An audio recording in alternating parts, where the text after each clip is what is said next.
Bat and the End of Everything. Chapter 20. A Hot, Sweaty Day. Sometimes Bat had a hard day. If he had a hard day in Mr. Grayson's class, Bat would cuddle baby cakes, even if it was time for science or reading circle, thanks to Mr. Grayson's open-door baby cakes policy. Wednesday was a hard day. Mom had the afternoon off work, but she had to spend the whole time running errands. Because Janie was at the pool again with some friends, Bat had to run errands too. The air conditioning in the car was not working properly. All week, it had taken way too long for the car to get cool. It was so hot that they had to roll down all 4 windows, which Bat hated because it made a really loud noise and it blew his hair all around. "Put your hat on," Mom suggested, looking at Bat in the rearview mirror. Bat took the baseball cap Dad had given him from the pocket in the back of Mom's seat and put it on. It helped with the hair, but not with the sound. And then there were the lines. Everywhere they went. The hardware store, the grocery store, the dry cleaners. It was waiting and waiting and more waiting. And each time they came out of one place to drive to the next place, the car was even hotter. Bat's t-shirt stuck to his back with sweat. His socks felt too tight around his ankles. The hat was making his head itch, but when he took it off, the wind blew his hair, so he put it back on. "I'm really sorry, Bat, but we have to make one more stop," Mom said as she checked her phone after they left the dry cleaners. "We just have to swing by the pool to pick up Janie." "I thought she was getting a ride home with Ezra," Bat said. He knew his voice sounded whiny, but he couldn't make it sound different. "That's what I thought too, but she sent me a message saying that she's ready to come home now," Mom said. She laid the dry cleaning in the back of the station wagon, next to the groceries and the bag with the light bulbs and batteries from the hardware store. Bat groaned and climbed reluctantly into the back seat. "Can't she walk home?" "Bat," Mom said, "no, it's too far for her to walk." "Then she should wait for Ezra's mom," Bat whined. "I know you're frustrated and ready to go home," Mom said, "but we're going to pick her up. If you needed to come home from something early, Janie and I would pick you up. That's the way we do things." So, after all those errands, they had to drive all the way across town to the pool. And in the meantime, Bat could practically hear the ice cream melting in the grocery bag. And then, when they got to the pool, Janie wasn't even in the front waiting for them. They had to wait a whole extra 5 minutes before she came out to the parking lot. In those 5 minutes, Bat's head got so itchy from the hat that he had to take it off again. "What took you so long?" Bat blurted when Janie got into the car at last. "Geez, Bat, don't yell," Janie said loudly. "You're yelling," Bat yelled back. "I'm not yelling." "You're yelling now," Bat said. "You were yelling before." "Whatever, Bat," Janie said, and she rolled her eyes and crossed her arms, which hurt his feelings. Bat crossed his arms too, but because it was so hot that it was uncomfortable, so he uncrossed them. "Everything okay?" Mom asked Janie when they'd pulled out of the parking lot and onto the main road. "No," Janie said. "Do you want to talk about it?" Mom asked. "No," Janie said again, but a minute later she said, "Ezra thinks he's so funny." "Ah," Mom said. "I don't think Ezra is always funny," Bat said. "Sometimes he's a mean tease." Janie sniffed. Mom looked at her in the rearview mirror. "Did Ezra tease you, Janie?" she asked. "I don't want to talk about it," Janie said. But then, after the next red light, she said, "I don't think it's weird that I like to use my camera to take pictures instead of my cell phone. I don't think it makes me stuck up." "Is that what Ezra said?" Mom asked. Janie nodded. "I don't think it's weird," Bat said. "I like your camera." "That wasn't very nice of Ezra," Mom said. "I don't want to talk about it," Janie said. "If you don't want to talk about it," Bat said, "then why do you keep talking about it?" You're not always nice either, Bat," said Janie. "No one is always nice," Bat said. He didn't tell Janie that she had hurt his feelings. He just looked out the window. The rest of the ride home was silent, except for the rush of the air coming in through the windows, and when Mom pulled into the driveway and turned the car off. Janie jumped out and slammed her door. "She slammed the door!" Bat told Mom. "I know, Bat," Mom said. She sighed and rubbed the spot right above her nose. "I heard."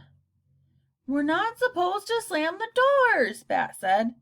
"That is true," Mom said, "but sometimes we slam them anyway." Bat slid out of the back seat. His t-shirt felt glued to his back. "Will you help me carry the stuff in from our errands?" Mom asked. Why doesn't Janie have to help?" Bat asked. He just wanted to go inside and change his shirt. He didn't want to be out in the hot sun for one more minute. "Because Janie is having a hard day," Mom said. "I'm having a hard day too," Bat said. "My day has been harder than Janie's. I had to run errands, and the air conditioning is broken, and then we had to drive all the way to the pool instead of home." "Okay, Bat," Mom said. "We don't need to have an argument about who has the hardest days. I'll get the bag myself. You can go inside." Bat went inside. He went to his room and took off his sweaty t-shirt and put on a clean one. But he didn't feel better. He felt worse, because part of him knew that he should have stayed outside and to help his mom bring in all the errand stuff. But he heard the front door close, and he knew it was too late to go back out to help. Bat just stood in the center of his room. Then he heard a rustling sound. It was Thor, who was awake, who had come out of his nest in the corner of his pen when he heard Bat. He pressed his nose between the panels of the enclosure. "Hey, little Thor," Bat cooed. Even if it was a bad day, he wanted to use a good voice with the skunk. He opened the gate and Thor shuffled out. Bat admired how thick and bristly his tail was getting, how shiny and clear his eyes looked, how plump and healthy his belly was. Thor came right up to Bat and pushed Bat's leg with his snout. Bat crouched down and scooped him up, and then walked over to his bed. He laid down on his side, facing the wall, and made a little crook with his arm to cradle the skunk. For some reason Bat couldn't name, he started to cry. Not a lot, but a little, and his body shook and tears rolled down his cheeks. Thor sniffed Bat's ears, his cheek, his nose. Bat closed his eyes. Thor's whiskers tickled Bat's face. His rough tongue brushed against Bat's skin, licking the tears. Slowly, Bat stopped crying.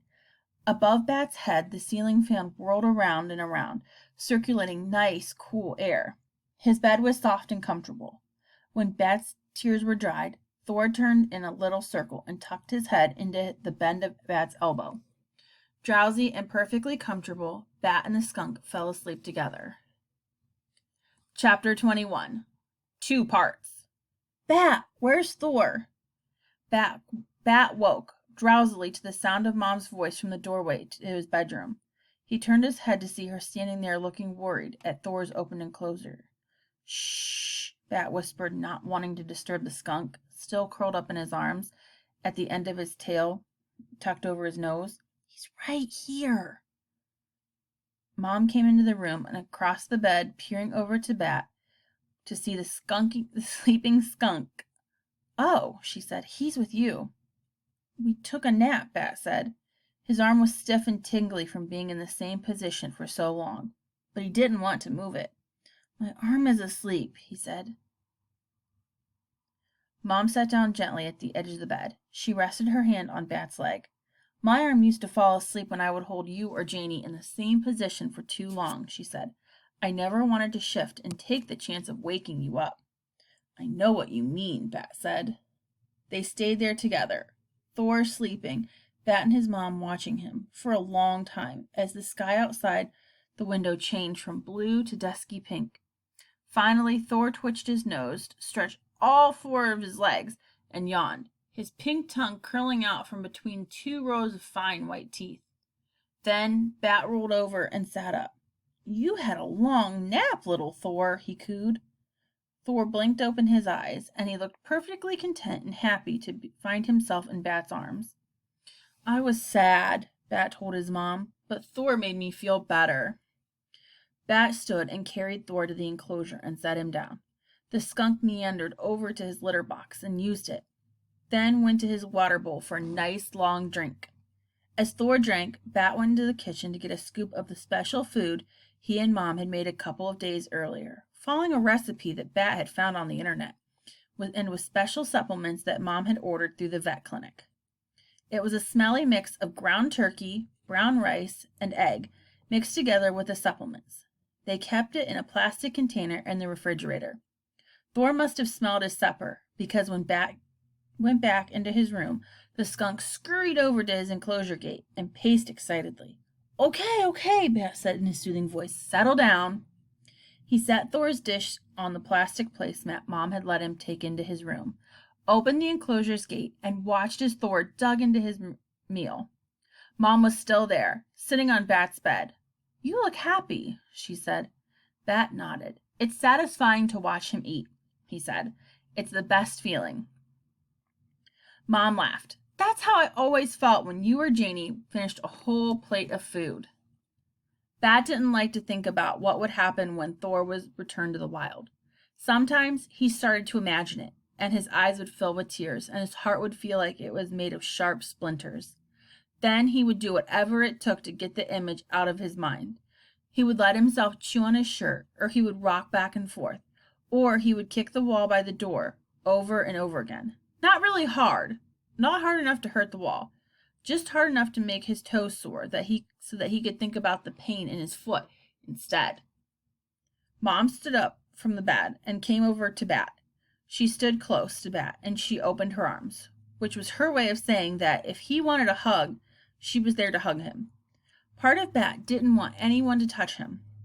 That part of him felt like it was fighting with the part of him that very much did want a hug.